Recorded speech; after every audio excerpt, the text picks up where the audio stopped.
kids, this is Miss Anna. We are going to talk about point of view, tone, and intent today.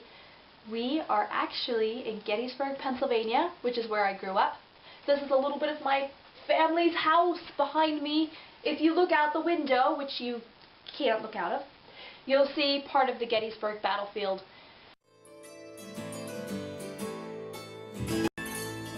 Our guest today will be my father, Chris Redman, who uses a lot of primary source documents in his work as a historian and as a battlefield guide. Alright, but before we have my dad with us, let's have a quick chat about point of view, tone, and intent.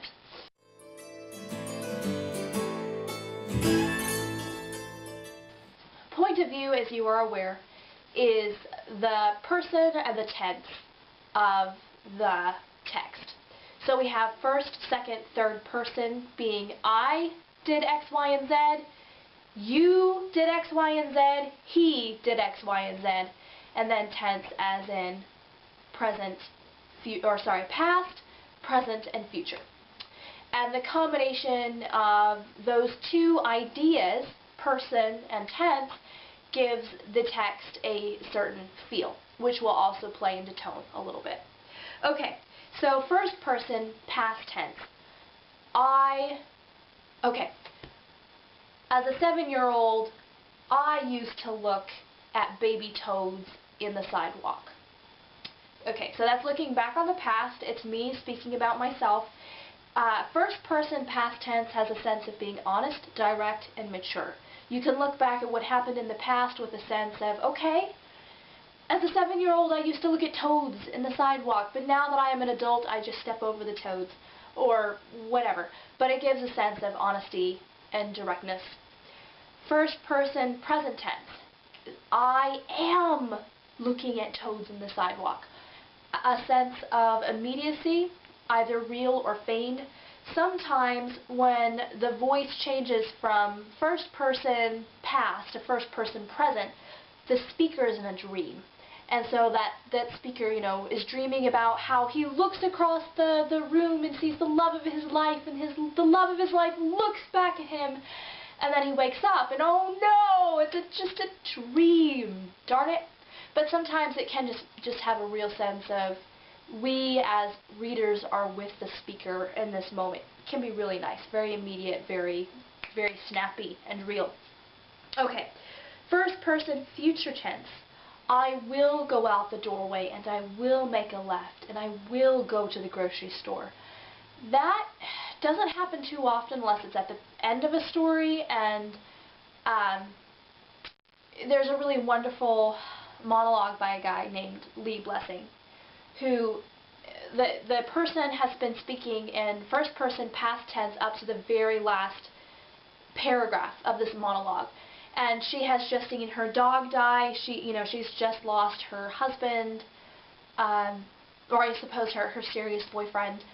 And then at the very end of the monologue, she says, "I will not be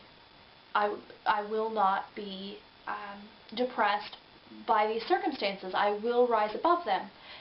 And by changing to the future, it helps us redirect our focus to the future as well. So that's one aspect of changing to that tense. Firstly, second person, just in general, tends to be it has a kind of accusing feel to it. It's like the speaker turns around and just starts talking to you, and it's a little bit weird. It's a little bit weird. So when we're talking about the past, I always think of that as being like at the end of detective novels, when Miss Marple or Hercule, Poirot turns to the murderer and said, "You did X, Y, and Z, and you killed that poor girl, and you will go to jail." So, yes. Yeah, I think that's really the only time we use it. Second person, present tense. You are coming to the end of the driveway. You are going to make a left. You will make a right. That, I can't think of a time when you really use that. Sometimes it shows up in dialogue in films, when one person is bending the mind of another person. Again, the sense you get from second person is it's very direct. It is potentially a little bit manipulative. Second person future tense. You will do this. You will be that. That sometimes shows up in letters, especially letters that are saying goodbye to another person. Just a sense of, again, looking towards the future. Often when we're looking towards the future with second person, there is a sense of faith or hope in the future, in the potential of this person that you're talking to really make the most of themselves. So there's some associations with second person that aren't necessarily bad, that can be really positive. But in general, if you are using second person, be very careful because it can be accusing. If you see second person in a text, just your dinger should go off. You should be really paying attention because it doesn't happen that often. Third person, yay, that is he, she, or it looked at the toads on the sidewalk. Alright, so past tense, third person past tense. Most texts that are secondary texts or tertiary texts will use that. Most essays and stories really appreciate third person past tense. It allows us to feel like not only does it have the maturity of looking back on the past, just like first person past tense does, but it allows us to kind of distance ourselves from what's happening. We can be a little bit more like viewers of a film. So we can see, but not be necessarily super involved. There's not necessarily the sense of empathy that there is with first person past tense as well. So kind of think about that with persons. You know, the further we get from the person doing the action, the more removed and less empathetic we can be. Not always, but often. Okay, third person present.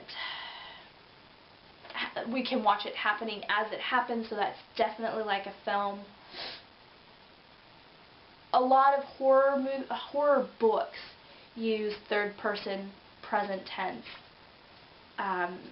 because it gives you the sense of, you know, in a horror book, we generally are not put right in the action. We are generally allowed to be a little bit distanced away from it. Just otherwise, I think the horror book would just be too much for us, quite frankly, and the author knows that.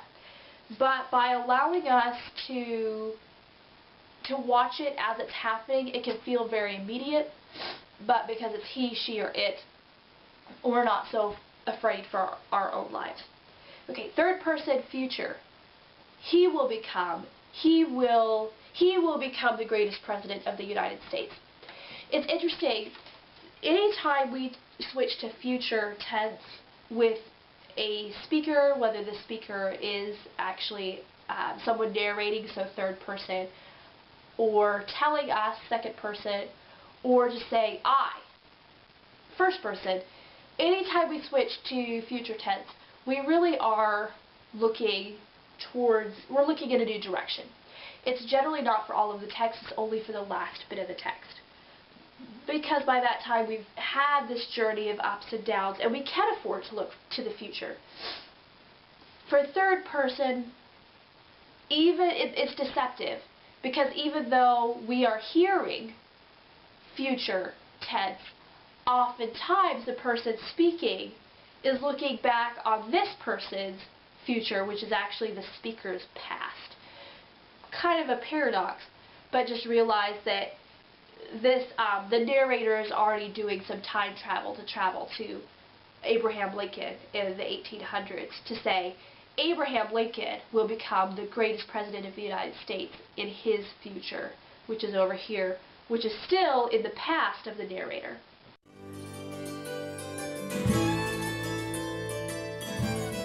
Tone. So tone is related to attitude, it's related to mood, and it's related to voice. It's kind of, tone is an overall word to describe what voice, mood, and attitude contribute to the landscape. Attitude, as you know, is a speaker's feeling towards something very specific. The speaker may feel very affectionate towards the cup.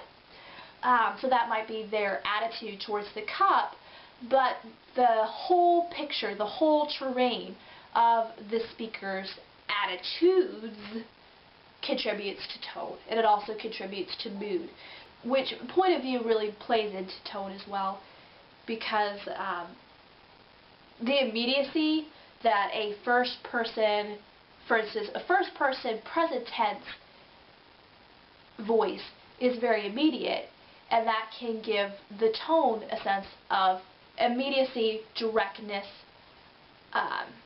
necessity. We need, the speaker needs us to hear what he's saying at this moment right now about his directionless, hopeless life. Depressing. But the tone doesn't have to be like that, of course. It can be looking towards the future. It can be hopeful. But a tone is the overall feeling of the text, and it's made up of smaller attitudes. It is affected by point of view and is affected by mood.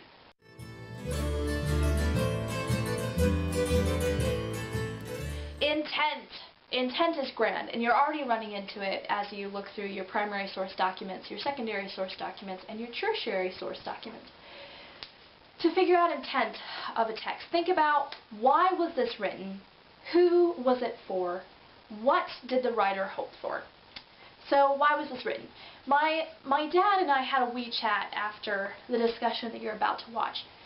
And he said, you know, some memoirs were written, especially by higher class commanding figures in the Civil War, to answer for their actions, to kind of stand up and say, at the time this seemed like a great idea, and I stand beside my decisions at that moment.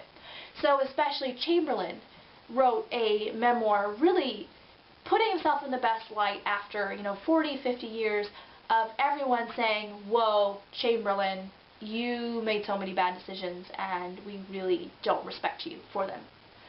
So why was this written? Chamberlain wrote his memoirs just to redeem his reputation. Who was it for? Chamberlain wrote the memoirs specifically for a northern audience, but really for anyone who cared, especially of his own social class, which would have been upper middle class. Class is important in the audience. When we're thinking about the audience of a text, the class, it kind of ties into what does the reader hope for. For Chamberlain, what he hoped for was just some peace. He didn't want any more people ignoring him at parties or kind of being patronizing to him. He wanted to.